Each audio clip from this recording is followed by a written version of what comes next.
একেবারে সিদ্দিকুল্লাহ চৌধুরীর করা হুঁশিয়ারি দিলেন মমতা ব্যানার্জিকে। দল যদি না সিদ্ধান্ত নেয় তাহলে বললেন 10 জুলাই কলকাতায় মহা মিছিল বার করে প্রতিবাদ জানাবো। তিনি আরও জানান, পশ্চিমবাংলায় 700 মাদ্রাসা আছে, জমিয়াত এর ওলামার 20 লক্ষ সদস্য আছে। তিনি আরও বললেন, যদি না পদক্ষেপ নেয় তাহলে মহা মিছিল বার করব, সেই দিন মাঠে ময়দানে দেখা যাবে। বিস্তারিত জেনে নেব মন্ত্রী সিদ্দিকুল্লাহ কি বললেন।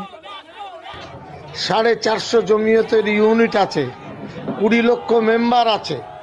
এটা খুব ক্লিয়ারভাবে আমি বলে দিচ্ছি, যদি দল ব্যবস্থা না করে আগামী 10ই জুলাই কলকাতায় মহা মিছিল বের করে প্রতিবাদ করব, এটা আমি আজকে বলে দিলাম।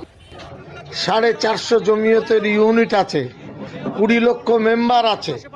এটা খুব ক্লিয়ারভাবে আমি বলে দিচ্ছি, যদি দল ব্যবস্থা না করে আগামী 10ই জুলাই কলকাতায় মহা মিছিল বের করে প্রতিবাদ করব, এটা আমি আজকে বলে দিলাম।